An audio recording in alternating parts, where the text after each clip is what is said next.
Sir మా manager ఆ జాన్గాడు నిజంగానే మీరు అనుకున్నట్టు గుంటనక్కలు సార్. కూలీ డబ్బులు వాటర్ కొట్టేస్తున్నారు. ఇడియట్స్. వాళ్ళకి బాగా బుద్ధి వచ్చి చెప్పారు సార్. Congratulation sir. మీ పేరేమిటి సార్? రాము. నీ పేరు? నా పేరు రవి సార్. ఇక్కడే సూపరింటెండెంట్గా పనిచేస్తున్నాను. అలాగా, మంచివాళ్ళ కనిపిస్తున్నావు. ఇలాంటి గుంటనక్కలు నేను పనిచేస్తున్నావా పాపం. వస్తాను రవి.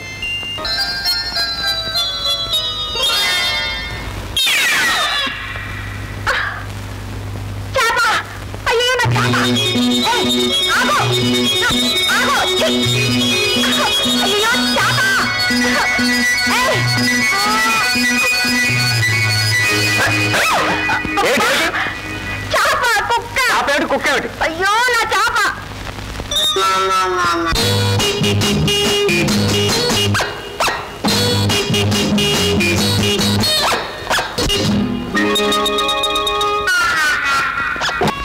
అవును, పెళ్ళైంది అబ్బాయి నీకు? కాలేదు. పోనీ ఎవరి మీద కన్నేశావా? అది అది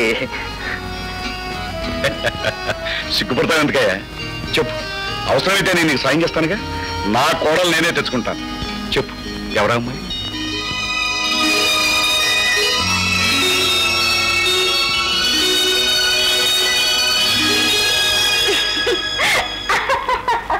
సీత, ఏమిటమ్మా నీళ్ళు నువ్వే నవ్వుకుంటున్నావు?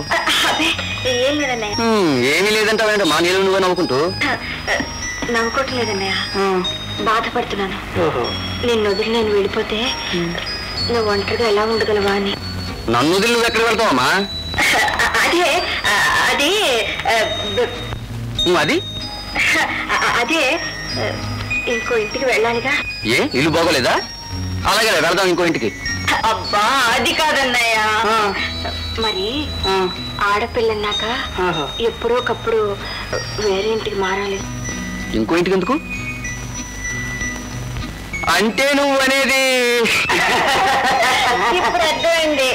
ఎవరమ్మా అతను? సీత మొగుడు. సీత మొగుడా? అంటే ఎక్కడికి వెళ్తున్నావు? డ్యూటీకి. డ్యూటీకా? నేను అటే పెడుతున్నాను. నువ్వు హాయిగా క్యారేజ్ మీద కూర్చో, నేను దిగి పెడతాను. ఏమిటి కాకపడుతున్నావు? కాకానా? మా చెల్లంతా చెప్పిందిలే. ఏం చెప్పింది? ఇంకాస్త కాకపట్టు, ఆ విషయం ఏంటో చెప్తాను. ఏమిటి పోజు కొడుతున్నావు? నువ్వు కాకపడుతున్నావు అని నీ పోజు కొడుతున్నాను. గట్టివాడివే. నా చెల్లెలికి ఉన్నవాడు కాదు, మనసున్నవాడు భర్తగా దొరకాలని నా కోరిక. ఎవరతను? మా పేటలోనే ఉంటున్నాడు. అతని పేరు రాము.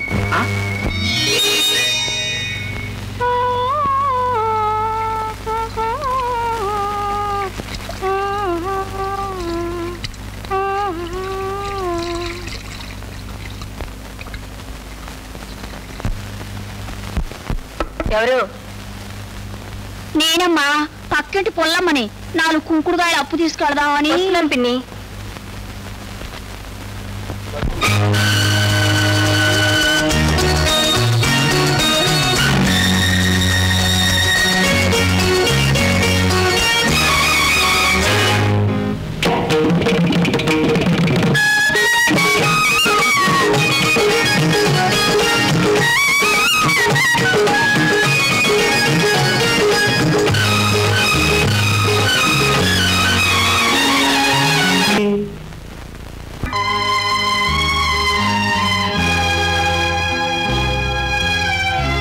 ఏంటబ్బా అలా అవస్థపడుతున్నావు?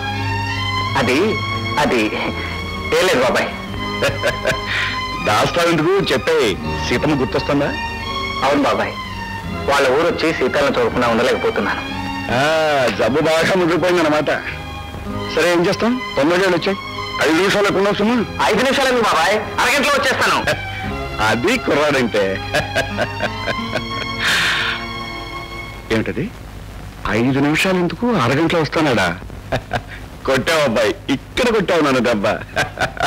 సరే కానీ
నువ్వు ఎక్కడున్నావు? కొట్టుకొచ్చే తిరిగి వస్తుంటే గుళ్ళో మన దేవుడు కనపడ్డాడు. నువ్వు ఎక్కడికో పని మీద వెళ్ళేవాడు? వెళ్ళేటప్పుడు ఏదో పని మీద వెళ్ళాడు అన్నాను అంతే. అయినా మేము ఊళ్ళో ఉండగా మీరు గుళ్ళో పడుకోవాలంటే మా ఊరు వచ్చాక ఇంకో చోట ఉన్నారంటే ఊరుకోలేను. సీతాలకు ఊళ్ళు మండిందో తీరేస్తుంది. ఊరుకోమా, అయ్యేం మాటలు. మీరు ఇక్కడే ఉండరు బాబు. నాకైతే ఇష్టం లేదు, కానీ మీరు ఎంతగా బలవంతం చేస్తున్నారుగా. తప్పుడు మరి ఏం బాబాయ్?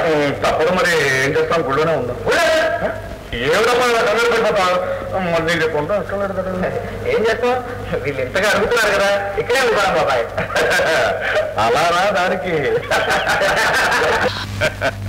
బాగుంది, టీ బ్రహ్మాండంగా ఉంది. సరే గాని భీముడు, మీ అబ్బాయి మా అబ్బాయి అనిపోతే మా అల్లుడేడి అనకూడదు కదా, తెలుగుగా మాట్లాడుతున్నావు. అల్లుడా? ఇదిగో, ఇంట్లోనే పెళ్ళిడు వచ్చిన కూతురుందా, ఇంట్లోనే దొరబాబు లాంటి అబ్బాయి అన్నాడా, ఇద్దరికి ముడి పెట్టేస్తే మా అబ్బాయి మీ అల్లుడు ఆవిడ. మనం అనుకోగానే సరిపోద్దంటయ్యా, వాళ్ళ అమ్మగారు ఒప్పుకోవద్దు. ఒప్పుకుంటుందయ్యా, నువ్వేం దిగులు పడద్దు. మనిషి ఎట్లాంటి మనిషిని నేను మాటిస్తున్నానుగా. ఇదిగో, మా రామయ్య అమ్మగారితో ఒప్పించే పుచ్చినది, నువ్వు తొందరగా లగ్నం పెట్టించా నేను చెప్తాను. కళ్యాణం వచ్చినా కక్కొచ్చినా ఆగుద్దంటయ్యా. నీ మానసాల వల్ల అదే జరిగితే నాకు కావాల్సిందేంటి? అయ్యో నా మతి మరపు మండ, రామయ్యకి ఉత్తరం వచ్చిందయ్యా. అదిగో మళ్ళీ రామయ్యకి అనపోతే మా అల్లుడికి ఉత్తరం వచ్చింది అనకూడదు. సర్లేవయ్యా, అల్లుడు గారికి ఉత్తరం వచ్చిందయ్యా. వస్తే నీ చేత్తోనే వచ్చు కదటయ్యా. అది సరే, మనిషి కనిపిస్తే కదయ్యా. ఓహో, సీతం ఇంట్లో ఉందా? లేదయ్యా. అయితే ఇంకే, ఇద్దరు కలిసి ఎక్కడో అల్లి బిల్లి ఆడుకుంటూ ఉంటారు.